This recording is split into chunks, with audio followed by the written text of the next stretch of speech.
So I'm a little late to the party on this issue, but I wanted to speak a little bit about EduPie and the net neutrality debacle that's going on right now in the United States. I know like half of my audience, I just realized this a couple days ago looking on Social Blue Book, half of my audience is not in the United States. This might not seem appropriate, but everything that happens here in the US in terms of the internet is going to affect everybody on the web, so I feel it's relevant to everybody watching. Now, I'm not the first person to talk about this. I'm probably the last person to talk about this, but I wanted to make a note on the net neutrality issue, throw my kind of hat into the ring, and just be on the record. So if shit goes down one way or the other, at least I said my piece on the matter and I can have my peace of mind. So, net neutrality, for the uninitiated, I don't know how anybody who's online could be uninitiated at this point because I've been going back and forth for like the better part of 5 years now, is the idea that all traffic on the internet is created and just treated equally. So if I make a website tomorrow, which I may well do at the rate I'm going, it is going to be treated exactly the same as, like, you know, ABC.com or the New York Times in terms of the ability to access it, the speed of which you can access it with, are all the same. Now, this seems like a pretty good idea. It's kind of what has allowed the growth on the internet that we have. The fact that companies don't restrict the speeds of internet for certain people. The fact that everything is equal means that startups can basically supplant existing industries and existing monopolies and existing kind of paradigms in industry, especially industry that involves the internet. You know, something like Uber can become a thing because they can compete on a level playing field. Something like Amazon can come in and compete with the online presence of, you know, like Walmart or something like that, because as a small startup, Amazon was a small startup at one point, believe it or not, they're playing on the same kind of field as everybody else. And, you know, I could make a comic or something that's more popular or just as popular and just as successful as like something from Marvel and DC, because Marvel and DC sites have the same sort of traffic throughput as my website would. So that's the kind of basic general idea of net neutrality. And for years now, the US ISPs, so the United States Internet Service Providers, have been very much against this, have been trying to get rid of it. The reason for that is, of course, for financial purposes. They want to set up basically paid prioritization is kind of like the kind of term we've been throwing at it now, is that they want to be able to say, look, if a big company wants to pay extra in order to be able to provide better services and better speeds to their customers, they should be allowed to do that. Now, the kind of pitch we've been getting from these companies is that you're going to have fast and faster, so it benefits consumers too, but really, sure, okay, let's say we have the same speeds for everybody as we do right now, and then you can get better. All that's going to do is change the perception in your mind that everything else is slower. I mean, it's just the way it's going to work. And there's really no way to prevent companies from artificially slowing down competitors when net neutrality is out of the way. Because right now, it's on the books that you have to treat everything equally. If you take that off the books, well, now you don't have to anymore. You know, something like Comcast, all right, they're starting a streaming service called Go290 or whatever. I think it's called Go90, Go290. I don't know. That's my point. Who cares? It doesn't matter. But if Comcast is like, yo, we want Go90 to be the fucking shit, so we're going to slow down Netflix and Hulu and all this other stuff for all of our Comcast users, and therefore prioritizing Go90, so it just makes more sense for all of them to use Go90 because it's faster and more serviceable, you can see how this can become an issue very quickly, especially when you're dealing with huge multinational conglomerate companies, because, you know, Comcast owns a ton of fucking media shit. So if you're Comcast, you're like, well, maybe I'm just going to make all of my DreamWorks productions stream faster on our connections than Disney. You know, How to Train Your Dragon will stream faster than the newest Disney flick because we want you to watch our stuff. So there's so many, they're in the pockets of so many of these other companies. They eat up, like, news corporations, you know, like, Comcast also owns, I think, NBC, I think they bought?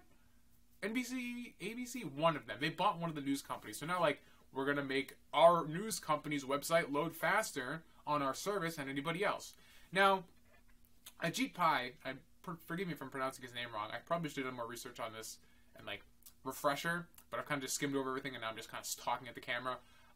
He's the new FCC head that has succeeded Tom Wheeler, the previous head of the FCC, the Federal Communications Commission, who's kind of in charge of net neutrality and basically a lot of communications services here in the United States. And for some reason, we seem to be able to dictate how this shit's going to work for everybody else. Tom Wheeler wanted to implement net neutrality, but there was a lot of pressure from the telecoms and the ISPs to prevent it from doing so. Because, again, they want to have all this paid prioritization. Verizon actually sued Tom Wheeler and the FCC at the time when they tried to enable net neutrality, saying they didn't have the legal standings to do so unless they classified the internet as a utility under what's called Title II. Under Title II. It's really boring. Who cares? Basically, it just means it's a utility, and it's subject to more strict regulation because of it being a utility and not just kind of like a frivolous thing. Which, let's be honest, at this point, it is. So Tom Wheeler, it was a big thing. I mean, if you watch John Oliver last week tonight with John Oliver, you've kind of heard all this shit for the last couple of years anyway, because he's made a big deal out of it. He did it again a couple of weeks ago in response to Ajit Pai, basically saying he's going to get rid of net neutrality because Ajit Pai used to be a lawyer, I believe a lawyer or an employee. I want to say lawyer, but I'm not sure.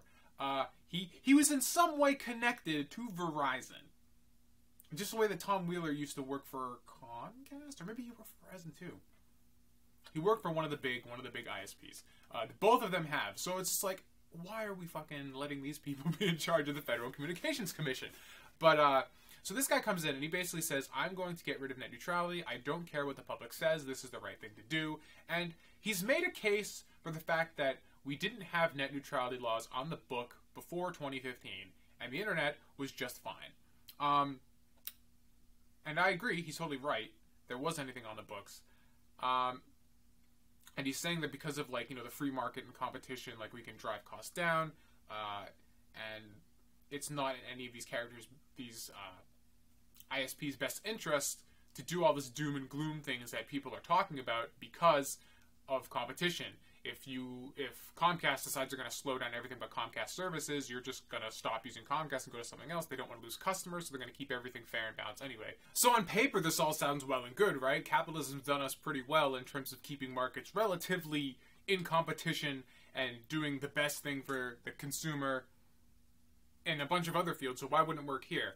Well, I guess there's two reasons. The first is something I already touched on, the fact that Verizon sued the FCC to get rid of these rules. So they clearly have a vested interest at this point. And you just look at what these companies have been doing forever. They've been fighting and lobbying against net neutrality ever since it's kind of entered the public sphere. So they clearly have a vested interest and assumedly a financial interest to be spending all this money on lobbying. It's going to pay off in dividends way more down the line. To have this rule kind of off the books rather than on it. So I don't think they're fighting for consumer interest at this point. Another thing is that Ajit Pai and these companies are saying that this isn't going to happen. Like, it's all doom and gloom and naysaying from online activists, quote unquote, and that none of this is going to happen, except it already has happened. If you watch John Oliver's segment, he talked about how they censored Google Wallet on Android phones back in the day, so their mobile payment, ironically called ISIS at the time, would become the new standard. Which I don't know if that's really net neutrality as we would technically consider it. I mean, it kind of is, but kind of isn't, because it's more of a service and not a site. I think probably a more relevant example was Verizon itself throttling Netflix back in the day until they started paying more for prioritization of their traffic because they use so much of their bandwidth. I don't see that talking about it anymore, so maybe if someone can correct me in the comments if that was, like, clarified or something. But I remember that being a huge thing back in the first kind of round of this fight with net neutrality, as everyone was livid at Verizon for throttling Netflix. So it has happened. So I really don't see a reason why it wouldn't happen again. And really the third problem, and this is something that may or may not be relevant to people outside of the United States, you might not know, is that The United States has kind of been carved up by the major ISPs. There is no competition with these internet service providers here in the States. You know, it's not like the cell phone industry that we have right now. It's probably like the closest kind of analogy or analogous situation, because a lot of these companies that provide the internet service are also cell providers, such as AT&T and Verizon. So all four of the major U.S. carriers for cellular are available basically everywhere. And so they're constantly fighting each other. And T-Mobile disrupted the industry a couple years ago and brought prices down and changed the business model entirely. So pulling something like net neutral, like getting rid of net neutrality and fucking customers over wouldn't work there, right? Because like your other competitors are on your ass 24/7 and you get fucked. That's not the case for landline internet service and like in-home Wi-Fi in the States. Here you can get Comcast, and we luckily have another choice in Verizon Fios. I think we're like one of the only states, Massachusetts, that still has Fios as an option.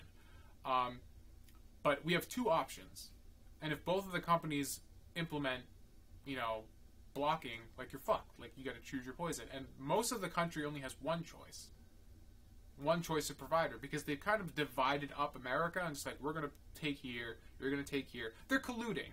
It's illegal, but nobody seems to give a fuck because like they own the government. They can lobby to get rid of the problem.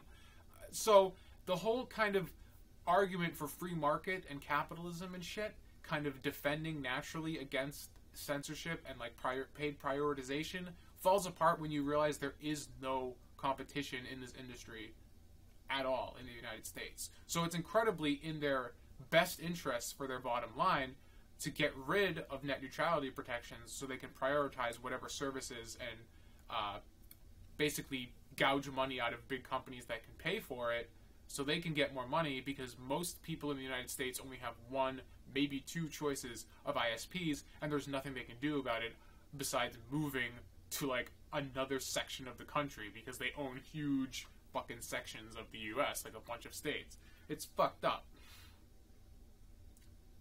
So as far as I'm concerned, like this whole net neutrality thing is pretty much mandatory. I'm not going to go so far as some people to say that like the situation that EditPie and these companies are selling on paper wouldn't work. I think the free market would incentivize these companies to kind of keep everything the way it is if there was competition. You know, there's only like 4 or 5 providers right now, so all of them could make a decision to just censor and do their own things, but they'd have to keep everything relatively consistent. You know, the interesting thing about paid prioritization is that most of the stuff, like if they want to promote their own services, obviously it only benefits them as a company. I think even with the competition, you would have sites like Netflix and YouTube and all them having to pay extra to get their paid prioritization up, because they probably get throttled without it, because that benefits anybody. The problem is the argument on paper doesn't reflect reality at all. So I think we definitely need to keep net neutrality around just to keep it a level playing field. I think the internet's been like the great equalizer and has allowed people like me to just talk at a camera in their basement and like reach people. That couldn't happen before the internet. And I don't think a lot of these big companies like that, because as we see on YouTube with mainstream media and mainstream entertainment companies trying to push in and buy their way into YouTube, because, you know, people like PewDiePie have more reach than basically the entire mainstream media combined. Like, it's changed the dynamic so much, and I think they kind of want to rein that back in. And I feel like that's kind of the underpinning motive to this entire net neutrality debate, is who's going to own the internet? The people or the companies that have owned all of media for the better part of 100 years? So I think you know which side of the field I'm on in that debate. So I just wanted to get my piece out there. This is kind of unscripted and rambly, but until next time, I'm Tom Oliver. This is Rebel Pixels, reminding you guys you might be indie. That doesn't mean that we're alone. Catch you on the next one.